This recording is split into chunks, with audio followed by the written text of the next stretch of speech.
Hello everybody, welcome to the fourth video of halogen derivatives. इससे पहले के video में मैंने SN1 और SN2 रिएक्शन में जो रिक्वायरमेंट है उसके बारे में बताया था. Rate of reaction, how rate depends upon concentration, substrate क्या होता है, रीएजेंट क्या होता है, कैसे मोमेंट ऑफ इलेक्ट्रॉन्स होते हैं, bond pair converted into lone pair into bond pair, वो सब. प्लीज़ वो वीडियो देखना and you will understand SN1 SN2 reaction very easily. और ये समझना बहुत ज़रूरी है क्योंकि ये एग्ज़ाम ओरिएंटेड है. So let's start with SN1 SN2 reaction which is comparatively easier than SN1 reaction. Question exam में कैसे आता है देखिए. एक्सप्लेन SN2 रिएक्शन मैकेनिज्म, ऐसे क्वेश्चन आएगा स्ट्रेट फॉरवर्ड. या फिर ऐसे भी क्वेश्चन आएगा, एक्सप्लेन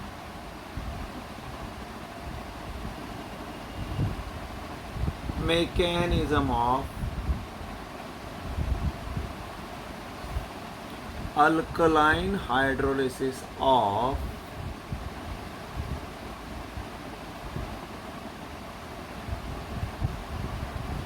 methyl bromide.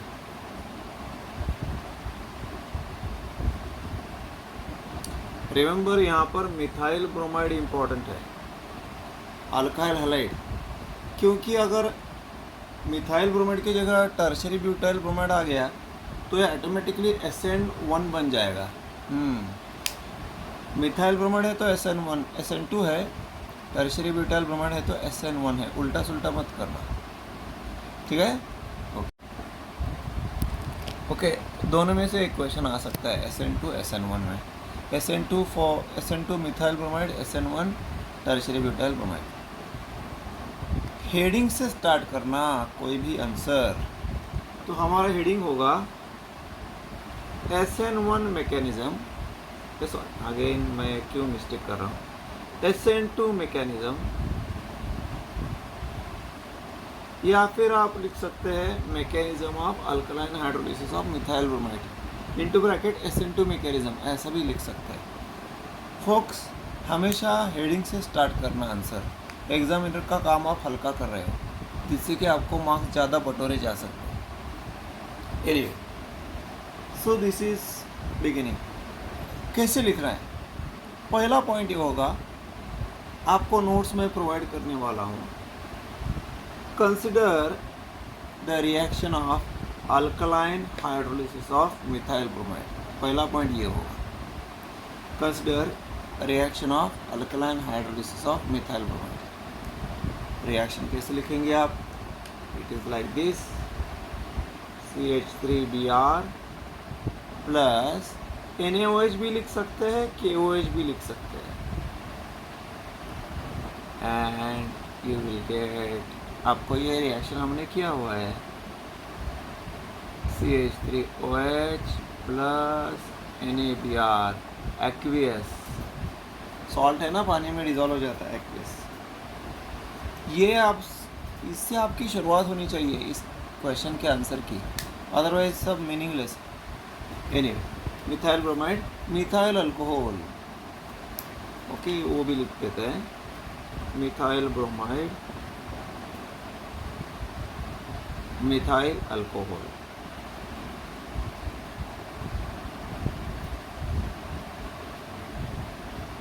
ओके, ये आपका पहला पॉइंट. नेक्स्ट पॉइंट, अब इसके आगे बढ़ेंगे. For the sake of space मैं इसको अभी निकाल देता हूँ, हेडिंग को भी निकाल देता हूँ. आपको पता है ये SN2 मैकेनिज्म है. सो नेक्स्ट पॉइंट क्या होना चाहिए. नेक्स्ट पॉइंट होता है आयोनिक फॉर्म, यानी इस रिएक्शन का आयनिक फॉर्म. मतलब क्या है, CH3Br एज इट इज़ रहेगा, बट NaOH डिसोसिएट होगा इंटू Na प्लस एक् NaOH डिसोसिएट होगा into Na plus aqueous OH minus aqueous right hand side में CH3OH plus Na plus aqueous plus Br minus aqueous. हम जो भी कर रहे हैं वो क्यों कर रहे हैं वो समझना बहुत ज़रूरी है। बाय हार्ट करके मत जाइए, बहुत डेंजरस साबित होगा और समझना बहुत आसान होता है। ओके, बाय हार्टिंग से समझना बहुत आसान होता है। NaOH डिसोसिएट क्यों हुआ? Simple, it's a strong base. KOH होता तो भी डिसोसिएट होता। NaBr डिसोसिएट क्यों हुआ? क्योंकि वो सॉल्ट है। कोई भी salt, weak acid weak base, strong acid strong base, strong acid weak base, weak acid strong, कोई भी टाइप, 4 टाइप के सॉल्ट कोई भी हो वो पानी में डिसोसिएट होते हैं। मिथाइल ब्रोमाइड और मिथाइल अल्कोहल क्यों डिसोसिएट नहीं होगा? Because it is an organic compound, covalent compound. Covalent compound dissociate नहीं होते, बहुत कम डिसोसिएट होते हैं। Okay, so that's why they are kept intact. और ये स्ट्रॉन्ग बेस की वजह से डिसोसिएट हुआ, ये सॉल्ट की वजह से डिसोसिएट हुआ। Clear? Now you have to cancel common ions in the equation. Na plus cancel, Na plus cancel, K plus होता तो भी cancel हो जाता। Then we get CH3Br plus OH minus aqueous into CH3OH plus Br minus.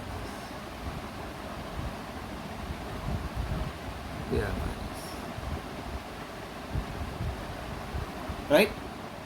This is the final equation, ionic form of this particular reaction. You already know. यहाँ पर हम क्या नाम देते हैं? ये मेजर रिएक्टेंट है, ये माइनर रिएक्टेंट है। Major reactant is called as substrate, minor reactant is called as reagent. Okay, ये आपको पिछले वीडियो में मिल जाएगा। So this is the final equation, final ionic form of this equation. Equation हो गया, रिएक्शन हो गया, उसका आयनिक फॉर्म हो गया। नेक्स्ट स्टेप, अब इसको आगे लेके जाना है। नेक्स्ट पॉइंट क्या होगा? नेक्स्ट पॉइंट होगा इसका रेट ऑफ रिएक्शन। इसका रेट ऑफ रिएक्शन के क्या क्या पॉसिबिलिटीज़ है, मतलब CH3Br CH3OH में कैसे कैसे कन्वर्ट हो सकता है। पहला पॉसिबिलिटी है कि CH3Br, okay I will write it in this way, CH3 के ऊपर OH अटैक करेगा, ऐसे O यहाँ होना चाहिए, CH3Br के ऊपर प्लस CH3Br, तो OH यहाँ पर अटैक करेगा। You will get an intermediate OH CH3Br, फिर Br सेपरेट होगा and you will get CH3 plus Br minus. ये एक पॉसिबिलिटी है। दूसरी पॉसिबिलिटी है कि CH3Br में Br सेपरेट होगा, that is minus Br, CH3 plus निकलेगा, उसके ऊपर OH का अटैक होगा and you will get CH3OH। तीसरा पॉसिबिलिटी भी है, क्या है? OH का अटैक होगा on CH3Br but not like this, थोड़ा सा अलग।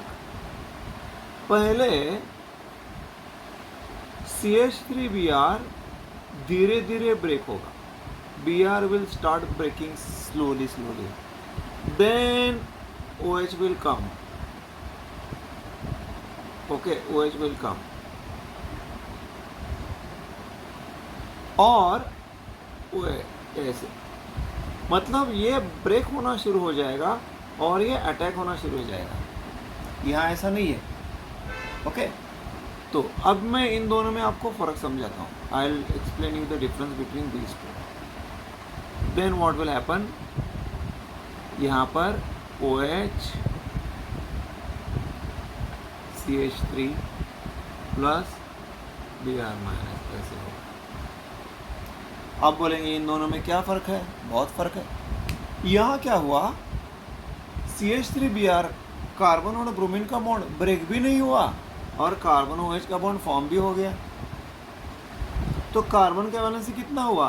3 + 1 + 1 5, which is absolutely not possible. Absolutely not possible. ये जो फील्ड बॉन्ड, फील्ड लाइंस है वो बॉन्ड दिखाते हैं. ओके, तो ये रूट पॉसिबल ही नहीं.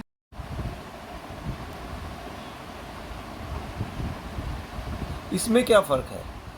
इसमें ये फ़र्क है कि ये एरो क्या दिखाता है, पहले कार्बन ब्रोमीन बॉन्ड ब्रेक होना शुरू हो जाता है, तब जाके कार्बन OH बॉन्ड फॉर्म होना शुरू हो जाता है. This dotted line indicates breaking of carbon bromine bond and this dotted line indicates formation of carbon OH bond. यहाँ ऐसा नहीं है, कार्बन ब्रोमीन बॉन्ड अभी भी है, ब्रेक भी नहीं हुआ और कार्बन OH बॉन्ड तैयार भी हो गया. ये पॉसिबल नहीं हो सकता. यहाँ क्या है, जितना कार्बन ब्रोमीन बॉन्ड ब्रेक होगा उतना ही कार्बन OH बॉन्ड फॉर्म होगा. 5% ब्रेक होगा तो 5% फॉर्म होगा. 5% ब्रेक हुआ, 95% अभी बाकी है. 5% तैयार हो गया, ओवरऑल 95%. 10% ब्रेक हुआ, 10% फॉर्म होगा. 90% प्लस 10% 100, ओवरऑल इसका 100% ही है. यानी कार्बन का बैलेंस यहाँ पर मेंटेन है 4. Right, there is no problem with the balance of carbon. Then what will happen, carbon bromine bond पूरी तरह से ब्रेक होता है और कार्बन OH बॉन्ड पूरी तरह से फॉर्म होता है. तो ये तो डिस्कार्ड हो गया, इसका तो आप निकाल ही दो. ये दोनों यहाँ पर क्या है, ब्रोमीन सेपरेट हुआ. ओके, ये लोन पेयर ऑफ इलेक्ट्रॉन दिखा रहे हैं. ब्रोमीन सेपरेट हुआ, फिर कार्बन ब्रोमीन बॉन्ड पूरी तरह से ब्रेक हो गया, then carbon OH bond form हो गया और प्रोडक्ट बन गया. ये भी पॉसिबल है, ये भी पॉसिबल है. डिफरेंस इतना है कि यहाँ शुरू में एक ही मॉलिक्यूल है, यहाँ शुरू से दोनों मॉलिक्यूल है. यानी यहाँ रेट ऑफ रिएक्शन एक ही मॉलिक्यूल के ऊपर डिपेंड है इस रूट के हिसाब से जाएंगे तो, और यहाँ रेट ऑफ रिएक्शन दोनों मॉलिक्यूल के ऊपर है, डिपेंड है. स्टडी करने के बाद पता चला the rate of reaction depends on both the molecules, यानी मिथाइल ब्रोमाइड और NaOH या KOH पे. इसका मतलब क्या है वो अभी मैं आपको समझाऊंगा. दैट मीन्स ये हो सकता था बट नहीं है, ये होगा ही नहीं. दोनों में डिफरेंस है, दोनों में क्रॉस है. ये होगा ही नहीं, ये हो सकता है बट इस रिएक्शन में पॉसिबल नहीं है, इस रिएक्शन में ये possible. Understood? So this is. Then we can write down the rate equation. हम रेट इक्वेशन लिख सकते हैं. We can write down the rate equation. Rate equation हम लिख सकते हैं. उसको कहा जाता है kinetic study. It is called kinetic study.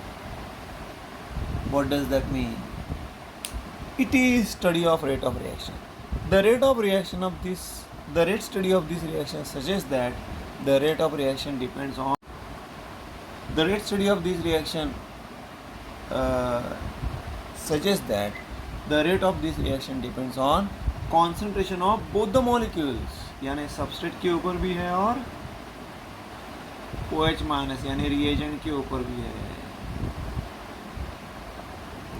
If you remove the proportionality constant, we get this one.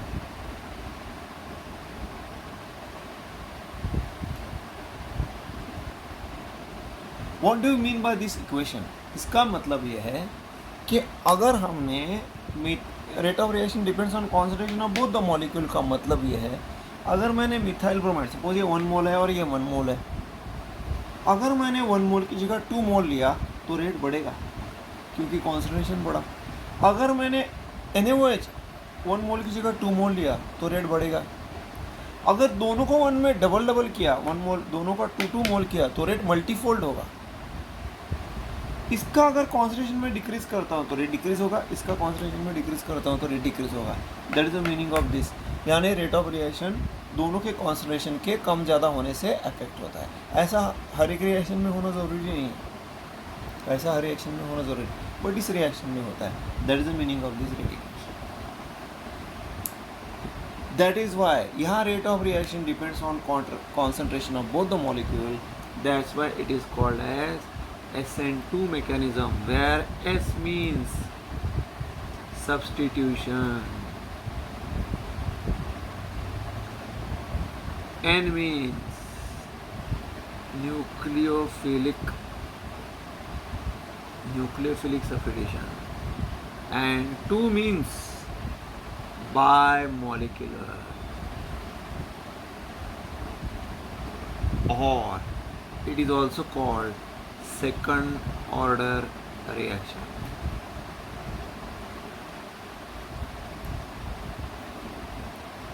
Okay ये सेकंड ऑर्डर क्या होता है, मॉलिक्यूलरिटी क्या होती है, ये आपको केमिकल काइनेटिक्स चैप्टर में पता चलेगा, उनमें थोड़ा सा डिफरेंस है. बट फिलहाल आप बोल सकते हैं this reaction is called as SN2 reaction because ये रिएक्शन सब्स्टिट्यूशन है, न्यूक्लियोफिलिक सब्स्टिट्यूशन है. यहाँ रेट ऑफ रिएक्शन दोनों मॉलिक्यूल के ऊपर डिपेंड है, इसलिए उसको सेकंड ऑर्डर या बायोमोलिकुलर रिएक्शन कहा जाता है. ऑर्डर ये समेशन से फाइंड आउट किया जाता है, 1+1=2. बायोमोलिकुलरिटी दोनों मॉलिक्यूल के ऊपर डिपेंड है, इसलिए bimolecular. Understood? So this got it. Now will come to the mechanism part of the. यहाँ तक हो गया. अब हम मैकेनिज्म की तरफ आते हैं, एक्चुअल मैकेनिज्म की तरफ.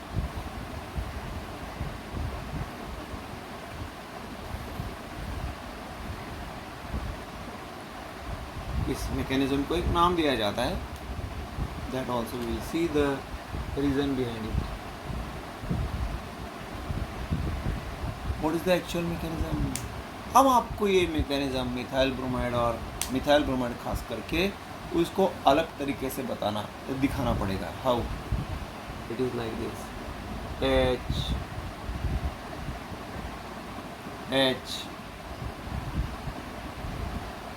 H एंड यार आपको इसका मतलब मालूम है? इसका मतलब ये है कि here these field line indicates that these two bonds are in the plane of the board या आपके plane of the paper. This dotted line indicates the carbon hydrogen bond is behind the plane of the board या plane of the paper. सामने से दिखाई नहीं देगा. Whereas this carbon hydrogen bond filled, it is coming above the plane of the paper. ऊपर आ रहा है. इसको वेज फार्मूला बोला जाता है, जो आपने 11th स्टैंडर्ड में पढ़ा है. कैसा क्यों? क्योंकि ये कार्बन सैचुरेटेड है, sp3 हाइब्रिडाइजेशन है, तो इसका ज्योमेट्री टेट्राहेड्रल होगा और इस तरह से ही दिखाया जाएगा. Got it? ओके, मैं इसको थोड़ा सा यहाँ दिखा रहा हूँ. ठीक है, it is shown like this. Now the question arises, OH minus का अटैक कैसे होगा? How the OH minus is going to attack? It is going to attack from the front side or it is going to attack from the back side. What do you mean by front side? From the side of bromide ke from the side opposite to bromide? The answer is it will attack not from this side but it from this side. Why? Because OH minus is nucleophile, Br minus is also nucleophile. They are negatively charged. There will be repulsion अगर यहाँ से आया तो, इसलिए वो back side से attack करता है. अंडरस्टूड? तो ये हम निकाल देते हैं. इसीलिए इस मैकेनिज्म को नाम दिया जाता है back side attack. This mechanism is called as back side attack mechanism. ये रिएक्टेंट्स है. Then what will happen? उससे पहले और एक बात है, जब तक कार्बन ब्रोमीन बॉन्ड ब्रेक नहीं होगा, कार्बन OH बॉन्ड फॉर्म नहीं होगा, नीडलेस टू से दैट. तो ये कार्बन ब्रोमीन बॉन्ड ब्रेक कैसे होता है? We are supplying heat. Carbon bromine bond break कैसे होता है? कार्बन ब्रोमीन बॉन्ड ब्रेक होने के लिए, another important question, carbon bromine bond break होने के लिए एनर्जी इज एक्वायर्ड के energy is released. The answer is energy is acquired. जब तक हम एनर्जी सप्लाई नहीं करेंगे कार्बन ब्रोमीन बॉन्ड ब्रेक नहीं होगा। That means it is which type of reaction? It is an endothermic reaction. Carbon bromine bond, any bond breaking is an endothermic reaction and endothermic reactions are slow. तो आप बोल सकते हो carbon bromine bond breaking जिसके बगैर reaction नहीं होता वो स्लो स्टेप है और इसीलिए वो है rate determining step. Last time video में मैंने बताया था, it is rate determining step. Okay, so understood. I repeat again, जब तक कार्बन ब्रोमीन बॉन्ड ब्रेक नहीं होगा कार्बन OH बॉन्ड फॉर्म नहीं होगा। ब्रेकिंग ऑफ बॉन्ड के लिए एनर्जी एक्वायर करना पड़ता है, यानी एनर्जी एब्सॉर्ब करना पड़ता है। तो ये रिएक्शन एंडोथर्मिक है। एंडोथर्मिक रिएक्शन स्लो होते हैं, इसलिए स्लो स्टेप को, इस स्टेप को रेट डिटरमिनिंग स्टेप कहा जाता है। ये मैंने आप लास्ट टाइम पे बताया था। Slow step is rate determining step. What is rate determining step? The step used to determine the rate of reaction. Got it? इसके बाद वो वीडियो ज़रूर देखना भाई, अदरवाइज समझने में दिक्कत होगी। बहुत ही सिंपल है। Then what will happen? अब देखिए, मैंने ऑलरेडी बताया था यहाँ carbon bromine bond breaking and carbon OH bond forming दोनों साइमल्टेनियसली चल रहा है। CH H H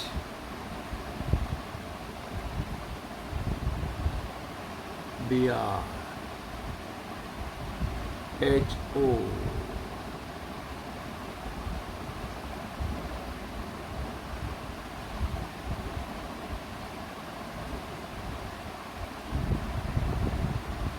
कैसे दिखाया जा रहा है? Carbon bromine bond breaking and carbon OH bond formation is taking place simultaneously. जितना कार्बन ब्रोमीन बॉन्ड ब्रेक होता जाएगा उतना कार्बन OH बॉन्ड फॉर्म होता जाएगा तो यहाँ हम लिख सकते हैं बॉन्ड ब्रेकिंग और यहाँ हम लिख सकते हैं bond forming.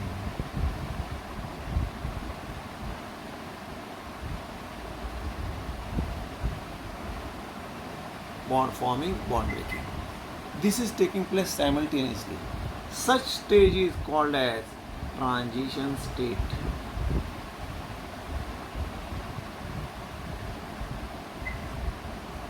It is called as transition state. What is transition state?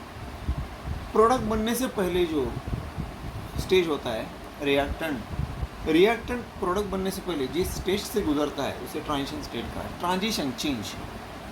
In this transition state, what is happening? The breaking of carbon bromine bond and formation of carbon OH bond is taking place. Very important word. Simultaneously. Okay, बहुत important word है SN2 mechanism के लिए. Okay, breaking of old bond and formation of new bond takes place simultaneously. Then a stage will come. ये इसका बहुत ज़्यादा energy होता है क्योंकि सभी एटम्स इन्वॉल्व है, ब्रेकिंग भी हो रहा है, फॉर्मेशन भी हो रहा है। There is lot of energy involve in this stage, therefore it is highly unstable. अब ये प्रोडक्ट की तरफ झुकेगा। कैसे? एक स्टेज ऐसा आएगा, कार्बन ब्रोमीन बॉन्ड पूरी तरह से ब्रेक होगा। ओके, हाँ, जैसे क्या होगा, अब OH का कार्बन ब्रोमीन बॉन्ड पूरी तरह से ब्रेक होगा और कार्बन OH बॉन्ड पूरी तरह से फॉर्म होगा, तो ये ऐसे बनेगा। ओके, अब ये डॉटेड बॉन्ड है या फील्ड बॉन्ड, मतलब ये बॉन्ड ब्रेक हो फॉर्म हो रहा था, अब ये पूरी तरह से फॉर्म हो गया। It was in process of forming, now it is completely form. Okay, so like that. So now let's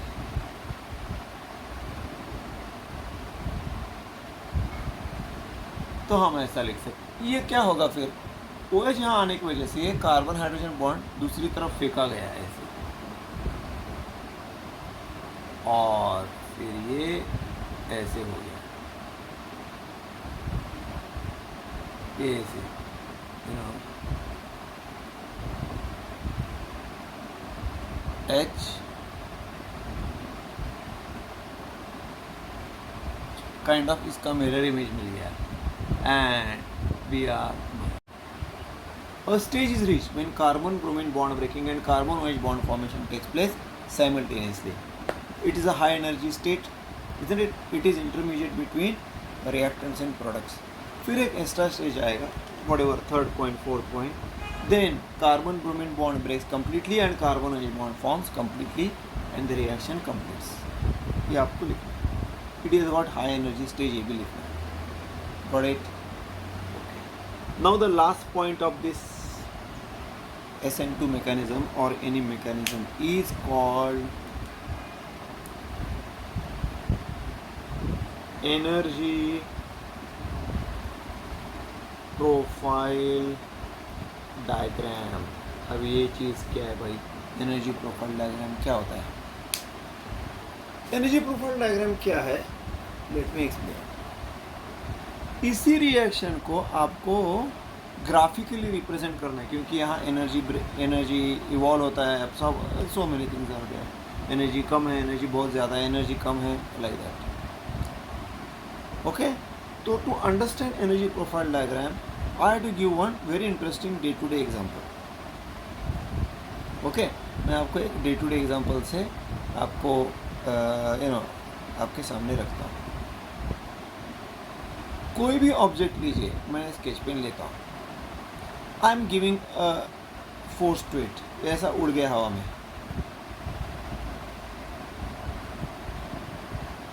तो whenever an object is moving it will acquire which energy. मैं यहाँ पर आपको एक डायग्रामेटिकली एक्सप्लेन करता हूँ. Suppose एक object है,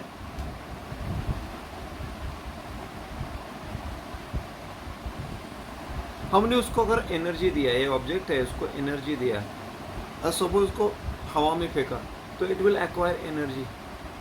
what is that energy? Obviously guys, it is nothing but kinetic energy. Any moving object possesses kinetic energy. What is the equation? Half mv square. M is mass of the substance and v is velocity. Now the question is, अगर ये यहाँ से यहाँ move हो रहा है और उसका काइनेटिक एनर्जी वो possess कर रहा है, from its journey from here to here, its kinetic energy will increase ki decrease? The answer is it will decrease. Why? Because हम continuously ऐसा पकड़ के नहीं लेके नहीं जा रहे ना, एक बार थ्रो किया बस हो गया. दूसरा, it is acting against the gravitational force जो surface का है, so its energy decreases. Kinetic energy from here to here decreases. Understood? But another type of energy increases. Which energy? It is nothing but potential energy. Equation mgh. M is mass, g is acceleration due to gravity, 9.8 gram per centimeter square. थोड़ा थोड़ा physics मुझे भी आता है. h is height from the surface. Why it is increasing? Kinetic energy decrease हुआ, but potential energy increase हुआ. Why? Because the height is increasing. m और g तो से constant है. g तो वैल्यू फिक्स है, m तो सब्सटेंस के लिए कांस्टेंट है, तो h is increasing, that's why potential energy is increasing. Got it? तो बट अब देखिए, एक ऐसा स्टेज आता है किसी भी ऑब्जेक्ट का, ये ऊपर जाएगा, for a fraction of a second वो रहेगा और नीचे आ जाएगा. वो जो at the fraction of a second वहाँ पर रहता है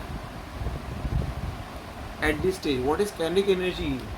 zero, because it has having no motion. वो रुक गया ना उधर फ्रैक्शन ऑफ सेकंड के लिए. Velocity zero means kinetic energy zero. But what happens to potential energy?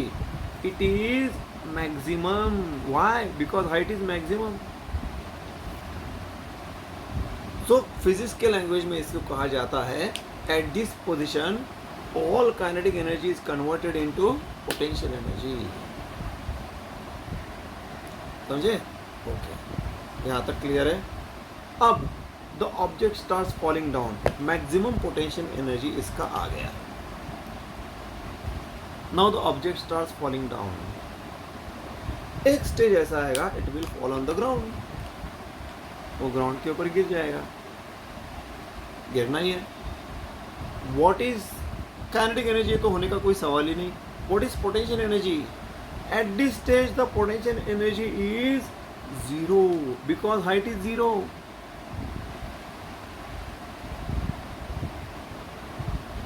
Right तो ये स्टेज है मैक्सिमम पोटेंशियल एनर्जी एंड ये स्टेज है 0 का पोटेंशियल एनर्जी. ओके, अब और एक वर्ड, वेयर द ऑब्जेक्ट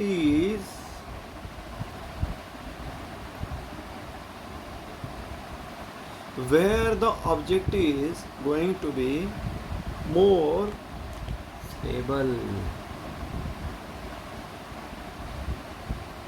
कहाँ स्टेबल है ऑब्जेक्ट? मुझे आपको स्टेबिलिटी और एनर्जी के बारे में रिलेशनशिप बताना है. Here the object is most stable क्योंकि वो ग्राउंड पे रेस्ट कर रहा है. Here the object is least stable क्योंकि वो नीचे आना चाहता है. Isn't it? ओके, तो obviously most stable, least stable. But what is the energy? Most stable position में उसका एनर्जी लीस्ट है, लीस्ट स्टेबल पोजीशन में उसका एनर्जी मैक्सिमम है. Maximum energy least stability, minimum energy maximum stability. Then what is the relationship between stability and energy? What is the relationship between stability and energy? It is the stability is, आप बोल सकते हैं, inversely proportional to energy. Energy maximum, stability minimum, energy minimum, stability maximum. ये मुझे आपको बताना था. Energy and stability are inversely proportional. Understood? ये हम अभी बताएंगे इसके मैकेनिज्म के डायग्रामेटिक एक्सप्लेनेशन में. समझ में आया? SN1 में भी यही यूज़ करना है. SN1 में भी यही यूज़ करना है. ओके, SN1 में भी यही यूज़ करना है. अब मैं आपको डायग्रामेटिक एक्सप्लेनेशन देता हूँ.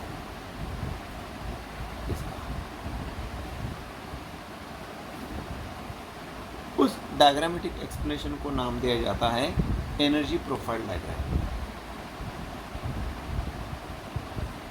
Energy profile diagram. Why it is called so? Profile is behaviour, कम हो रहा है, ज़्यादा हो रहा है. डायग्राम क्योंकि डायग्रामेटिक एक्सप्लेनेशन है, एनर्जी से रिलेटेड है, that's why energy profile diagram. कैसे दिखाएंगे आप? It is like this.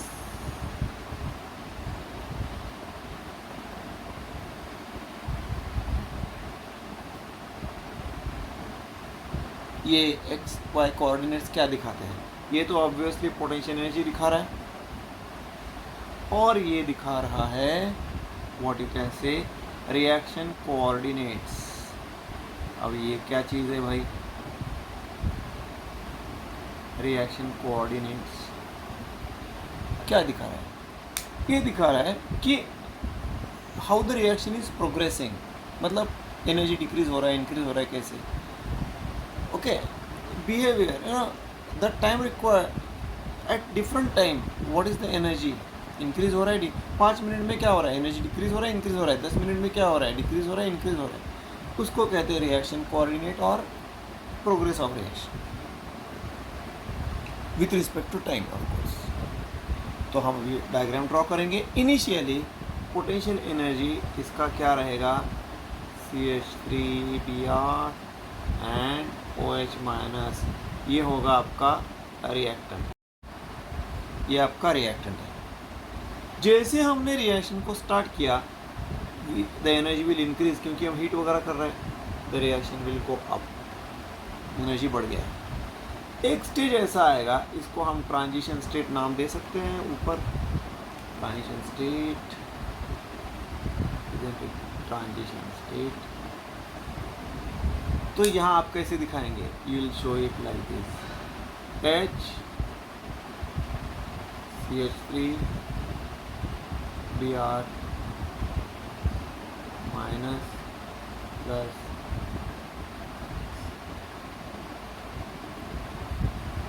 ये क्या है? ये है ट्रांजिशन स्टेट.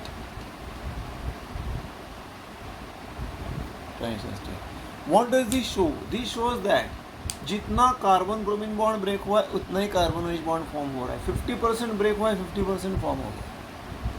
हाई एनर्जी है इसका, बहुत ज़्यादा हाई एनर्जी है ट्रांजिशन स्टेट का. अब आगे क्या होगा? आगे कार्बन ब्रोमीन बॉन्ड 50% ब्रेक हो गया है, 50% फॉर्म हो गया. अब ये क्या होगा? 50 का 49 होगा, 45 होगा, 40 होगा. ये क्या होगा? 50 का 51 होगा, 53 होगा, 55, 56, 70, 80. ये 70 होगा तो ये 30 होगा. दैट मीन्स ये बॉन्ड अब स्ट्रांग हो गया है और ये कार्बन ब्रोमीन बॉन्ड और वीक हो गया. ब्रोमीन हटना शुरू हो जाएगा इसका, ब्रोमीन हटना शुरू हो जाएगा. Then what will happen to the energy? समझ लीजिए अच्छी से, ये बहुत ज़रूरी है. Now what will happen to energy? Energy further increase होगा कि डिक्रीज होगा कि remains constant? It will decrease. इसको समझ लेते हैं अच्छे से. Why it is decreasing? Why it is decreasing? Because it depends upon the stability of the product. Carbon OH bond है, कार्बन ब्रोमीन बॉन्ड है, बराबर है. OH भी न्यूक्लियोफाइल है, ब्रोमीन भी न्यूक्लियोफाइल है. Which nucleophile is stronger? Obviously OH nucleophile is stronger. Then what will happen to carbon OH bond? It is stronger than carbon bromine bond क्योंकि bromide ion is a weak nucleophile compared to OH minus. Then इसका result क्या होगा? If the bonding is strong, the product is stable compared to the reactant. And obviously you know, if the product is stable, the energy has to decrease. अभी मैंने बताया, if stability increases, energy decreases. If the stability increases, energy has to decrease. Understood?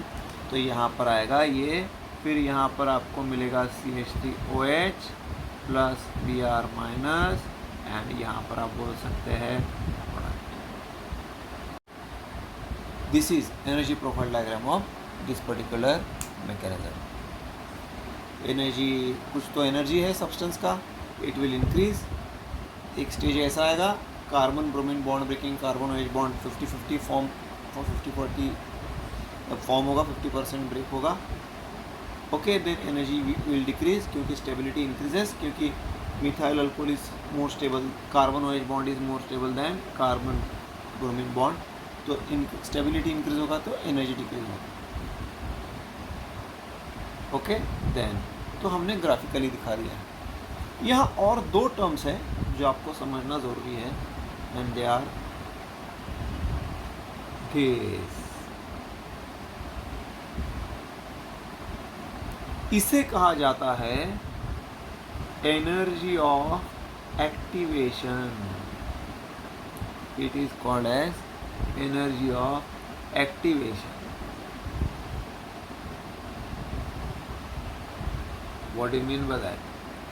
It means the energy required to activate molecules. जब तक molecules activate नहीं होंगे, reaction होगा ही नहीं, reaction will not take place only. So energy required to activate molecule is called as energy of activation. दूसरे शब्दों में, energy required to convert reactants into transition state. Reactants को ट्रांजिशन स्टेट में कन्वर्ट करने के लिए जो एनर्जी लगता है वो तो देना ही पड़ता है. That energy is called as energy of activation. तीसरे शब्दों में, the energy difference between the energy of reactants and energy of transition state, इन दोनों का डिफरेंस को एनर्जी ऑफ एक्टिवेशन कहा जाता है. सपोज ये 0 है, ये सपोज 15 है और ये 50 है, तो 50 माइनस 15 जो है that is energy of activation. Got it? One more, then this part gets over. और एक एनर्जी है, that is this one, delta H. What is it?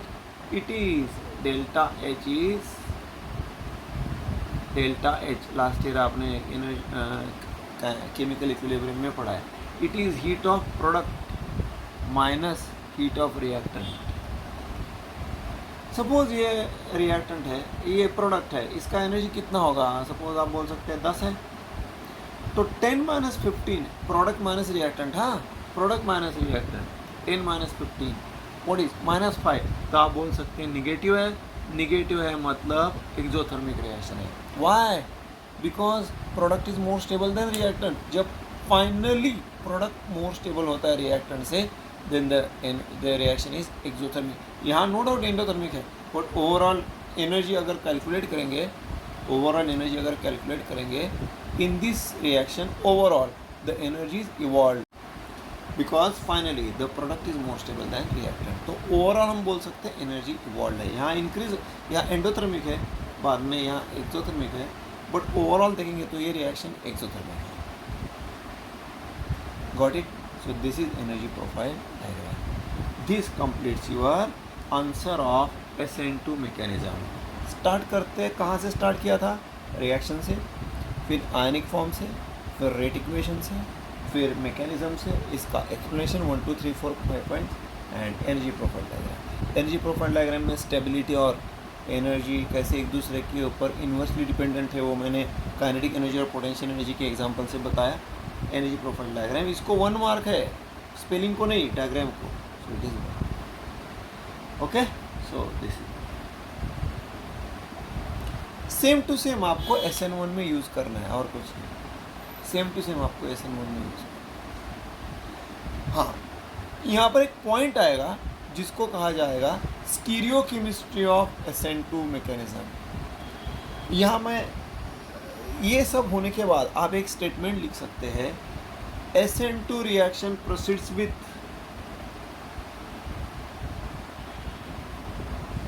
Inversion of configuration. यहाँ आप लिख सकते हैं, इसको वॉल्डन इन्वर्जन भी बोला जाता है। ये सब क्या है मैं वो भी बताऊंगा।